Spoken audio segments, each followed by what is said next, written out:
ನಮಸ್ಕಾರ, ಪ್ರಜಾರಾಜ್ಯ ಕನ್ನಡ ನ್ಯೂಸ್ಗೆ ಸ್ವಾಗತ. ನಾನು ರಾಮಗೌಡ ಪಾಟೀಲ್. ಒಬ್ಬ ಮನುಷ್ಯ ಪರಿಪೂರ್ಣನಾಗಬೇಕಾದ್ರೆ 3 ಜನರನ್ನ ನಾವು ಬಹಳ ಚೆನ್ನಾಗಿ ಇಟ್ಟುಕೊಳ್ಬೇಕು.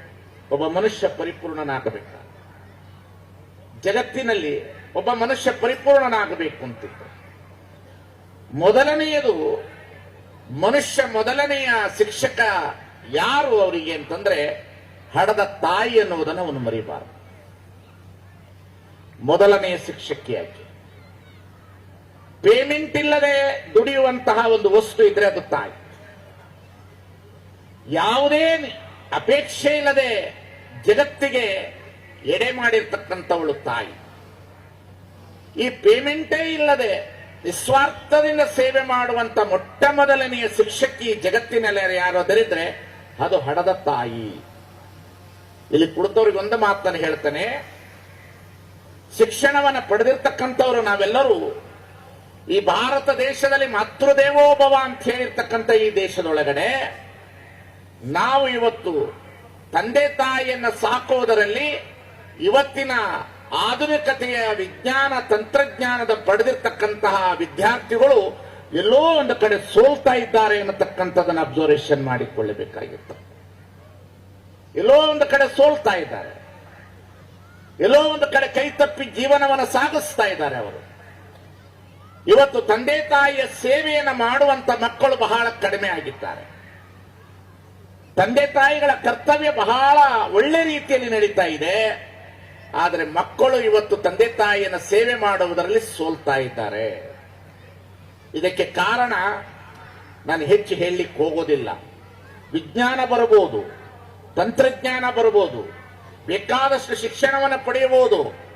ಆದರೆ ಈ ಜಗತ್ತಿನಲ್ಲಿ ಹಡದ ತಂದೆ ತಾಯಿಯ ಸೇವೆಯ ಮಾಡುವ, ಪ್ರಾರ್ಥನೆ ಮಾಡುವ ತುಟಿಗಳಿಗಿಂತ ಸೇವೆಯ ಮಾಡುವ ಕೈಗಳು ಒಳ್ಳೆ ರೀತಿಯಲ್ಲಿ ಸಂಸ್ಕೃತಿ ಮತ್ತು ಸಂಸ್ಕಾರದಿಂದ ಇರಬೇಕಾಗಿರ್ತಕ್ಕಂಥ ಆದ್ಯ ಕರ್ತವ್ಯ ಇದೆ ಅನ್ನತಕ್ಕಂಥದ್ದು ಭಾರತದಲ್ಲಿರ್ತಕ್ಕಂಥ ಯುವ ಸಮುದಾಯ ಅರ್ಥ ಮಾಡಿಕೊಳ್ಳಬೇಕಾಗಿರ್ತಕ್ಕಂಥದ್ದು. ಏನಾಗಿದೆ ಅಂತ ಹೇಳಿದ್ರೆ 18,000 ವೃದ್ಧಾಶ್ರಮಗಳಾಗಿದೆ ಈ ದೇಶದಲ್ಲಿ. 18,000 ತಂದೆ ತಾಯಿಗಳನ್ನು ನೋಡಿಕೊಳ್ಳುವ ಮನಸ್ಸುಗಳೇ ಇಲ್ಲ. ನೀವು ಇಂಜಿನಿಯರ್ ಆಗ್ರಿ, ಡಾಕ್ಟರ್ ಆಗ್ರಿ, MBBS ಓದ್ರಿ, IFS ಓದ್ರಿ, IPS ಓದ್ರಿ, ಏನು ಬೇಕಾದ್ರೆ ವಿದ್ಯಾರ್ಥಿಗಳಾಗ್ರಿ. ಆದರೆ ಬ್ಯಾಕ್ ಟು ದ ಪೆವಿಲಿಯನ್ ಅನ್ನತಕ್ಕಂಥದ್ದು ಭಾರತ ಕಲಿಸಿದೆ. ಅದೇ ಮನೆಯ ದೊಡ್ಡ ಮೊದಲಿನ ಪಾಠಶಾಲೆ ಆಗಿರ್ತಕ್ಕಂಥ ತಂದೆ ತಾಯಿಯನ್ನ, ಹಿರಿಯ ನಾಗರಿಕರನ್ನ ಗೌರವಿಸುವ ಮನಸ್ಥಿತಿ ಇರ್ತಕ್ಕಂತಹ ಮಕ್ಕಳು ಹೆಚ್ಚಾಗಬೇಕಾಗಿದೆ ಅನ್ನತಕ್ಕಂಥದನ್ನು ನಾನು ಕಾಣುತ್ತಾ ಇದ್ದೇನೆ. ಇವತ್ತು ಬಹಳ ಜನ ತಂದೆ ತಾಯಿಗಳ ಮಕ್ಕಳನ್ನು ಓದಿಸ್ತಾರೆ. ಇಂತಹ ಶಿಕ್ಷಣ ಸಂಸ್ಥೆಯನ್ನು ಕಟ್ಟಿಕೊಂಡು ಬೆಳೆಸ್ತಕ್ಕಂಥ ಶ್ರಮಜೀವಿದ ಶೆಟ್ಟಿ ಅನ್ನತಕ್ಕಂಥ ಮನೆತನದವರು ಬಹಳ ಒಳ್ಳೆಯ ಕೆಲಸ ಕಾರ್ಯಗಳನ್ನು ಮಾಡ್ತಾ ಇದ್ದಾರೆ. ಆದರೆ ಇವತ್ತಿನ ಯುವಶಕ್ತಿ ದಾರಿ ತಪ್ತಾ ಇದೆ ಅನ್ನತಕ್ಕಂಥದನ್ನು ಅರ್ಥ ಮಾಡಿಕೊಳ್ಳಬೇಕು. ನೋಡಿ, ಸಿರ್ಸಂಗಿ ಲಿಂಗರಾಜನ್ ಅನ್ನತಕ್ಕಂಥ ಒಬ್ಬ ಮಹಾರಾಜರು ಇದೇ ಬೆಳಗಾವಿ ಜಿಲ್ಲೆ ಒಳಗಡೆ ಮಕ್ಕಳಿಲ್ಲದೆ ಹೋದರೂ ಸಹ ಇಡೀ ಆಸ್ತಿಯನ್ನ ಕೇಳಿ ಸಂಸ್ಥೆಗೆ ಕೊಟ್ಟು ಅಂತ ಹೇಳಿ ಲಿಂಗರಾಜ ಕಾಲೇಜ್ ಆಯಿತು. ಇವತ್ತು ಅವರೆಲ್ಲರೂ ದೊಡ್ಡವರಾದರು. ಧಾರವಾಡದ ಮುತ್ತುಂಜಯಪ್ಪಗಳು ಅನ್ನತಕ್ಕಂಥ ಮಹಾಯೋಗಿಗಳು ಒಂದು ಪ್ರಸಾದ ನಿಲಯವನ್ನು ತೆಗೆದ್ರು ಅಂತ ಹೇಳಿ ಪಾಟೀಲ್ ಪುಟ್ಟಪ್ಪನಂತವರು ಬೆಳಕಿಗೆ ಬಂದರು. ಬಾಲ್ಕಿ ಚೆನ್ನಬಸವ ಪಟ್ಟದೇವರು ಅನ್ನತಕ್ಕಂಥವ್ರು ಒಂದು ಪ್ರಸಾದ ನಿಲಯವನ್ನು ತೆಗೆದ್ರು ಅಂತ ಹೇಳಿ ಅಲ್ಲಿ ಶಾಂತರಸರು ಅನ್ನತಕ್ಕಂಥ ಕವಿಗಳನ್ನು ಕಾಣಲಿಕ್ಕೆ ಬಂತು. ಬಂಗಾರದ ಗುಂಡುಗಡಿಗೆಯನ್ನ ಹಳ್ಳಿಯಿಂದ ಚಿತ್ತೂರು ಮಠಕ್ಕೆ ಬಂದು ಮೈಸೂರಿನಲ್ಲಿ ಕ್ರಯ ವಿಕ್ರಯ ಮಾಡಿ ಆ ಬಂಗಾರದ ಗುಂಡುಗಡಿಗೆಯನ್ನು ಮಾರಾಟ ಮಾಡಿ ಅದರಲ್ಲಿ ಬಂದಂತಹ ಶಿಕ್ಷಣ ಸಂಸ್ಥೆಯನ್ನು ಕಟ್ಟಿದಕ್ಕಾಗಿ ಇಡೀ ಮೈಸೂರು ಭಾಗ ಶಿಕ್ಷಣ ಸಂಸ್ಥೆ ಆಯಿತು. ಜಯದೇವ ಪೆಥಾಲಜಿ ಅನ್ನತಕ್ಕಂಥದನ್ನ ನೀವು ಹೆಸರು ಕೇಳ್ತೀರಿ. ಜಯದೇವ ಹೃದ್ರೋಗ ಆಸ್ಪತ್ರೆಯನ್ನ ನೀವು ಕೇಳ್ತಾ ಇದ್ರಿ. ಆ ಜಯದೇವ ಶಾಲೆಗೆ ಹಣವನ್ನು ಕೊಟ್ಟಂತ ಚಿತ್ರದುರ್ಗದ ಜಯದೇವ ಜಗದ್ಗುರುಗಳು ಎಷ್ಟು ದೊಡ್ಡವರು ಅನ್ನತಕ್ಕಂಥದನ್ನ ಕಾಣಬೇಕಾಗ್ತದೆ. ನಾನು ಯಾಕೆ ಮಾತನ್ನು ಹೇಳ್ತೇನೆ ಅಂದ್ರೆ, ಪಾಲಕರೇ, ಮಕ್ಕಳಿಗೆ ನೀವು ವಿಜ್ಞಾನ, ತಂತ್ರಜ್ಞಾನ, ಶಿಕ್ಷಣ ಎಲ್ಲವನ್ನ ಕೊಡಿ. ಆದರೆ ಈ ದೇಶದ ನಾಗರಿಕತೆ ಮತ್ತು ಸಂಸ್ಕೃತಿ ಮತ್ತು ಸಂಸ್ಕಾರದ ಶಿಕ್ಷಣವನ್ನ ಮನೆಗಳಲ್ಲಿ ಕಡ್ಡಾಯವಾಗಿ ಭಾರತದ ಇತಿಹಾಸದ ಪ್ರಜ್ಞೆಯನ್ನು ಕಲಿಸುವುದರಲ್ಲಿ ನೀವು ಚಾಚೂ ತಪ್ಪದೆ ಕೆಲಸ ಕಾರ್ಯಗಳನ್ನು ಮಾಡಬೇಕಾಗಿದೆ ಅನ್ನತಕ್ಕಂಥದನ್ನ ಕಾಣಬೇಕು. ಇಲ್ಲದೆ ಹೋದ್ರೆ ಬಹಳ ಕಷ್ಟ ಇವತ್ತು ನಮಗೆ, ಬಹಳ ಕಷ್ಟ ಇವತ್ತು ನಮಗೆ. ಒಂದು ಕಾಲದಲ್ಲಿ ನಾಗರಿಕತೆ ಹೇಗಿತ್ತು, ಸಂಸ್ಕೃತಿ ಹೇಗಿತ್ತು, ಸಂಸ್ಕಾರ ಹೇಗಿತ್ತು, ತಂದೆ ತಾಯಿಗಳನ್ನ ದೇವರಂತ ನಂಬಿ ಬದುಕ್ತಕ್ಕಂಥ ಮಕ್ಕಳಿದ್ರು. ಇವತ್ತು ತಂದೆ ತಾಯಿಗಳನ್ನ ನೋಡಲಾರದ ಮಕ್ಕಳು ಬಿಡ್ತಾರೆ. ಯಾವ ಶಿಕ್ಷಣ, ಯಾವ MBBS, ಯಾವ ಡಾಕ್ಟ್ರು. ಅದಕ್ಕೆ ಒಬ್ಬ ಕವಿ ಬರೀತಾರೆ, 10 ಮಕ್ಕಳ ಎತ್ತು ಪೊರೆಯುವಳು ತಾಯಿ, ಮುತ್ತು ಮಾಣಿಕ್ಯದಿಂದ ಪಾಡಿ 10 ಮಕ್ಕಳನ್ನ ಮತ್ತೆ ಪೊರೆಯಲಿಕ್ಕೆ 10 ಬೋಳಾಡುವರು ಬೋಳು ಬಸವ ಅಂತ. 10 ಮಕ್ಕಳನ್ನ ಇಬ್ಬರು ತಂದೆ ತಾಯಿಗಳು ಸಾಕ್ತಾರೆ. ಆದ್ರೆ ಇಬ್ಬರು ತಂದೆ ತಾಯಿಗಳನ್ನ ಸಾಕಬೇಕಾದ್ರೆ 10 ಮಕ್ಕಳು ಫುಟ್ಬಾಲ್ ಗ್ರೌಂಡ್ ಅಲ್ಲಿ ಫುಟ್ಬಾಲ್ ಆಡಿಸ್ತಾರೆ. What is the education? ಮನುಷ್ಯನಿಗೆ ಮಾನವೀಯ ಮೌಲ್ಯಗಳೇ ಇರಲಿಲ್ಲ ಅಂದ್ರೆ, ಮನುಷ್ಯತ್ವವೇ ಇರಲಿಲ್ಲ ಅಂತ ಹೇಳಿದ್ರೆ, ತಂದೆ ತಾಯಿಗಳ ಸೇವೆಯನ್ನು ಮಕ್ಕಳು ಪರಿಗಣಿಸಲಿಲ್ಲ ಅಂತಂದ್ರೆ ಯಾವ ಶಿಕ್ಷಣ? ವಿಚಾರ ಮಾಡಬೇಕಿವತ್ತು ನಾವು. ಹಣ ಎಲ್ಲಿಂದಾದರೂ ತರಬಹುದು. ದೇಶದಲ್ಲಿ ಬರಗಾಲ ಬಂದ್ರೆ ಗೋಧಿ ಒಂದು ಕಡೆಯಿಂದ ತರಬಹುದು, ಅಕ್ಕಿ ತರಬಹುದು, ನೀರು ತರಬಹುದು, ವಸ್ತುಗಳನ್ನು ತರಬಹುದು, ಬಟ್ಟೆ ಬರೆಗಳನ್ನು ತರಬಹುದು. ಆದರೆ ಮಾನವೀಯ ಮೌಲ್ಯನ ಎಲ್ಲಿಂದ ತರ್ತೀರಿ? ಹ್ಯುಮ್ಯಾನಿಟಿಯಿಂದ ಎಲ್ಲಿಂದ ತರ್ತೀರಿ? ಅದಕ್ಕೆ ಭಾರತ ಅನ್ನತಕ್ಕಂಥ ದೇಶ ಮನುಷ್ಯತ್ವದ ದೇಶ ಅನ್ನತಕ್ಕಂಥದನ್ನ ಕಾಣಬೇಕು. ಮನುಷ್ಯ ಪರವಾಗಿರ್ತಕ್ಕಂಥ ದೇಶ ಅನ್ನತಕ್ಕಂಥದನ್ನ ಕಾಣಬೇಕು. ತಂದೆ ತಾಯಿಗಳ ಸೇವೆ ಮಾಡುವಂತಹ ಮಕ್ಕಳು ಜವಾಬ್ದಾರಿತವಾಗಿರ್ತಕ್ಕಂಥ ವ್ಯವಸ್ಥೆಗೆ ಬರಬೇಕು. ಇವತ್ತು ನೋಡಿ, ಆ ಕಾಲದಿಂದ ಬಂದರು, ಆ ಕಾಲದಿಂದ ಕಟ್ಟಿಕೊಂಡು ಬಂದಿರತಕ್ಕಂತಹ ನಮ್ಮ ರವೀಂದ್ರ ಶೆಟ್ಟಿಯವರು, ಅವರು ಆ ರೀತಿಯ ಸಂಸ್ಕೃತಿಯನ್ನು ಇಟ್ಟರು ಅಂತ ಹೇಳಿ ಇವರ ಅಣ್ಣ ತಮ್ಮಂದ್ರು ಹೀಗೆ ಬಂದರು. ಅವರಿಂದ ನಂತರ ಅವರ ಮಕ್ಕಳಿಗೆ ಬಂತು. ಕಾರಣ, ನಾನೆಲ್ಲರಿಗೂ ಒಂದೇ ಮಾತನ್ನು ಹೇಳ್ತೇನೆ, ನಿಮ್ಮ ಮನೆಗಳಲ್ಲಿ ಪಾಲಕರೇ ಮಕ್ಕಳಿಗೆ ಮೊದಲು ಬೆಳಗ್ಗೆ ಎದ್ದ ಕೂಡಲೇ ಧಾರ್ಮಿಕ ಸಂಸ್ಕೃತಿ ಸಂಸ್ಕಾರವನ್ನು ಕಲಿಸಿ.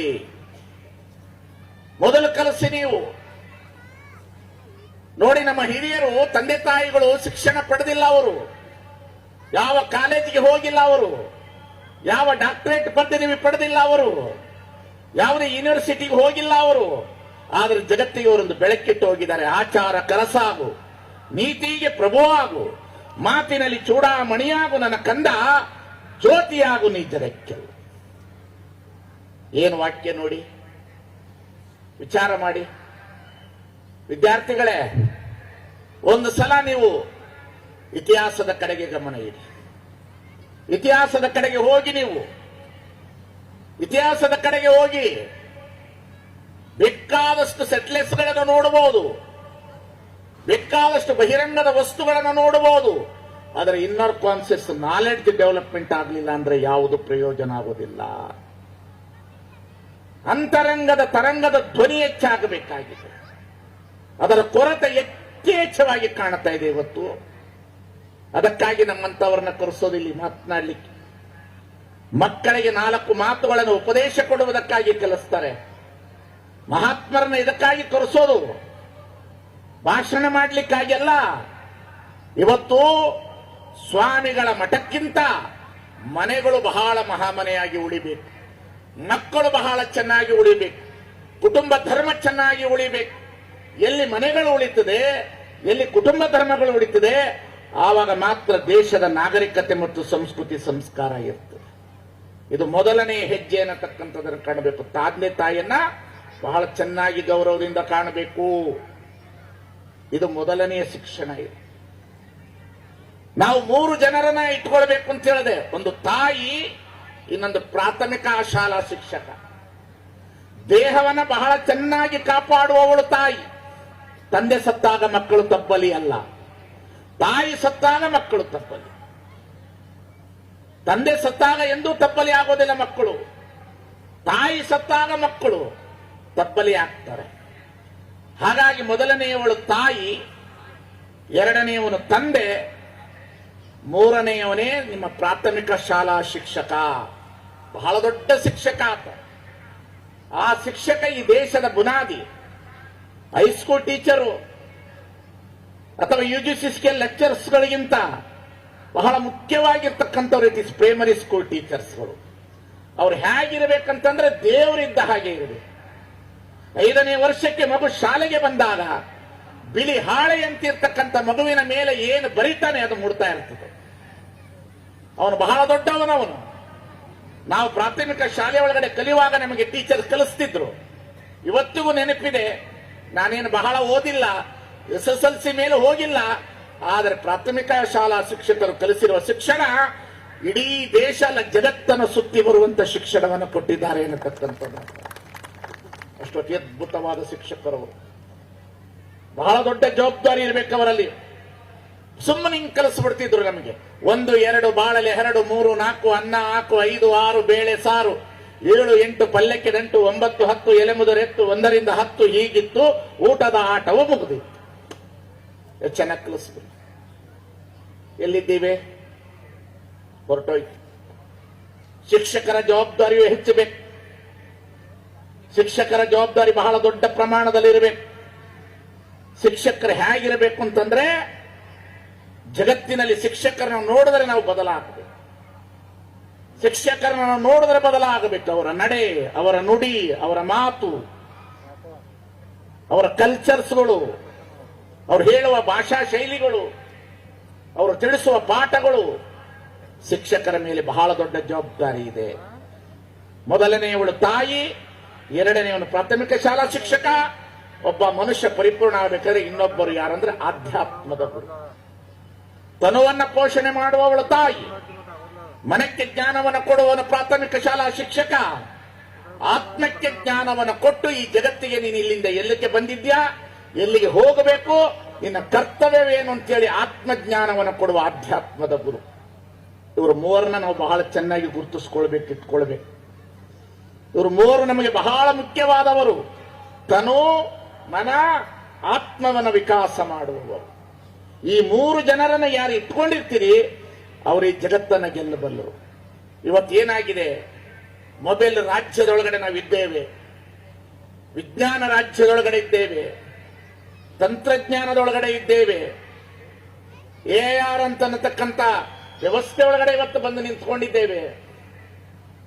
ವಿದ್ಯಾರ್ಥಿಗಳೇ, ದಯಮಾಡಿ ನೀವು ಮೊಬೈಲ್ ಅನ್ನ PUC ಆದ ಮೇಲೆ ಉಪಯೋಗಿಸ್ರಿ, ಆದರೆ ಒಳ್ಳೆಯದಕ್ಕಾಗಿ ಉಪಯೋಗಿಸ್ರಿ. ಒಳ್ಳೆಯದಕ್ಕಾಗಿ ಉಪಯೋಗಿಸ್ರಿ, ಜ್ಞಾನಕ್ಕಾಗಿ ಉಪಯೋಗಿಸ್ರಿ, ಒಳ್ಳೆಯ ಸಂಗೀತ ಕೇಳುವುದಕ್ಕಾಗಿ ಉಪಯೋಗಿಸ್ರಿ, ಒಳ್ಳೆಯ ತಂತ್ರಜ್ಞಾನಕ್ಕಾಗಿ ಬಳಸ್ರಿ.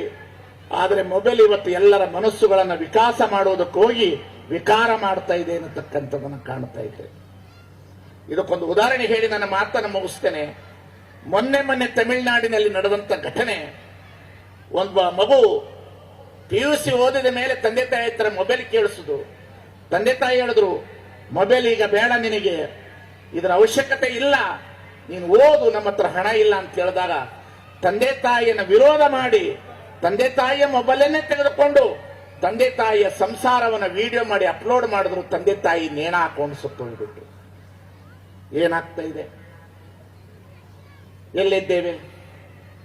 ಪಾಲಕರೇ, ದಯಮಾಡಿ ನಿಮಗೆ ನಾನು ವಿನಂತಿಸ್ಕೊಳ್ತೇನೆ, ನೀವು ಮಕ್ಕಳ ಎದುರಿಗೆ ಮನೆಯಲ್ಲಿ ಸ್ವಲ್ಪ ಹೊತ್ತು ಟಿವಿ ಆಫ್ ಮಾಡಿ, ಸಾಯಂಕಾಲ 1 ಅವರ್ ಮೊಬೈಲ್ ಆಫ್ ಮಾಡಿ, 7 ರಿಂದ 8 ಗಂಟೆವರೆಗೆ ನಿಮ್ಮ ಮಕ್ಕಳನ್ನು ಕೂರಿಸಿಕೊಂಡು ಪ್ರಾರ್ಥನೆ ಮಾಡುವುದನ್ನು ಮನೆಗಳಲ್ಲಿ ಕಲಿಸಿ, ಅವರಿಗೊಂದಿಷ್ಟು ವಚನ ಸಾಹಿತ್ಯಗಳನ್ನು ಹೇಳಿಕೊಡಿ, ಜಾಗತಿಕ ಮಟ್ಟದ ಮಹಾತ್ಮರ ವಿಚಾರಧಾರೆಗಳನ್ನು ಹೇಳಿ. ಹಿರಿಯರು ನಮಗೆಲ್ಲರೂ ಕುಳಿತುಕೊಂಡು ಅಜ್ಜಿಯರು ಕಥೆಗಳನ್ನು ಹೇಳ್ತಾ ಇದ್ರು, ವಿಚಾರಗಳನ್ನು ತಿಳಿಸ್ತಾ ಇದ್ರು, ಜ್ಞಾನವನ್ನು ಬೋಧನೆ ಮಾಡ್ತಾ ಇದ್ರು. ನಮ್ಮ ಅರಿವಿಗೆ ಪ್ರಜ್ಞೆ ಬರ್ತಿತ್ತು. ಇವತ್ತೆಲ್ಲವೂ ಬಿಟ್ಟು ಕೊಡ್ತಾ ಇದ್ದೇವೆ ನಾವು. ಸೂಟು ತರಬಹುದು, ಬೂಟು ತರಬಹುದು, ರಿಟರ್ನ್ ಮಕ್ಕಳನ್ನ ತರಲಿಕ್ಕಾಗೋದಿಲ್ಲ. ಪಾಲಕರು ಫೀಸ್ ಕಟ್ಟಬಹುದು, ಶಿಕ್ಷಣ ಸಂಸ್ಥೆಯವರು ಕಟ್ಟಡ ಕಟ್ಟಬಹುದು, ಸರ್ಕಾರ ಬೇಕಾದಷ್ಟು ನಿಮಗೆ ಸ್ಕಾಲರ್ಶಿಪ್ಗಳು ಕೊಡಬಹುದು. ಆದರೆ ಮಕ್ಕಳ ದೈಹಿಕ ಗುಣಮಟ್ಟವನ್ನು ಹೆಚ್ಚಿಸುವ ಶಕ್ತಿ ನಮ್ಮ ಸಂಸ್ಥೆಗಿಂತ ಹೆಚ್ಚು ಪಾಲಕರ ಮೇಲೆ ಇರ್ತದೆ ಅನ್ನತಕ್ಕಂಥದ್ದನ್ನು ಮರಿಬಾರದು. ಹಾಗಾಗಿ ಈ ಸಂಸ್ಥೆ ಬಹಳ ಒಳ್ಳೆ ರೀತಿಯಲ್ಲಿ ಬೆಳೆದಿದೆ, ಒಳ್ಳೆ ರೀತಿಯಲ್ಲಿ ಇದು ಬೆಳಿಬೇಕು. ನಾನು ಇದಕ್ಕೆ ಸಮಾಧಾನ ಇಲ್ಲ ನನಗೆ ಇವತ್ತು ಮಾತನಾಡಿರ್ತಕ್ಕಂಥದ್ದು.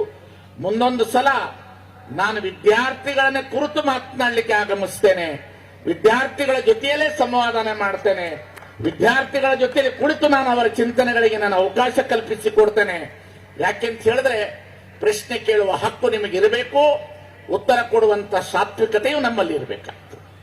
ಹಾಗಾಗಿ ಈ ಶಿಕ್ಷಣ ಸಂಸ್ಥೆ ಈ ಭಾಗದಲ್ಲಿ ಬಹಳ ದೊಡ್ಡ ಕೆಲಸ ಕಾರ್ಯಗಳನ್ನು ಮಾಡಿದೆ, ಇನ್ನೂ ಹೆಚ್ಚಿನ ರೀತಿಯಲ್ಲಿ ಬೆಳಿಬೇಕು. ಇತ್ತೀಚೆಗೆ ಅನೇಕ ರೀತಿಯ ಉದ್ಘಾಟನೆಯನ್ನು ಮಾಡಿಸಿದ್ರು. ಎಲ್ಲ ರೀತಿಯ ಶೈಕ್ಷಣಿಕವಾದಂಥ ಪ್ರಗತಿಗೆ ಬೇಕಾಗಿರ್ತಕ್ಕಂಥದ್ದನ್ನು ಉದ್ಘಾಟನೆ ಮಾಡಿಸಿದ್ರು. ಬಹಳ ಅತಿ ಅದ್ಭುತವಾದ ಕೆಲಸ ಕಾರ್ಯಗಳನ್ನು ಮಾಡಿದ್ರು.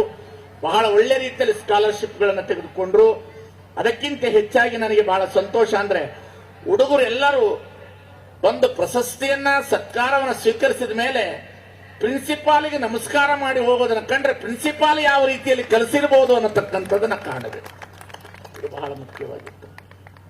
ಅದಕ್ಕೆ ಪ್ರಿನ್ಸಿಪಾಲ್ ಅಂತಾರೆ. ಅವರ ಶ್ರದ್ಧೆ, ಅವರ ವಿಶ್ವಾಸ, ಕಮಿಟಿಯವರು ಕೊಟ್ಟಿರ್ತಕ್ಕಂತಹ ಬದ್ಧತೆಯನ್ನು ಹಿಡಿದುಕೊಂಡು ಮಕ್ಕಳನ್ನು ಬೆಳೆಸುವ ರೀತಿ.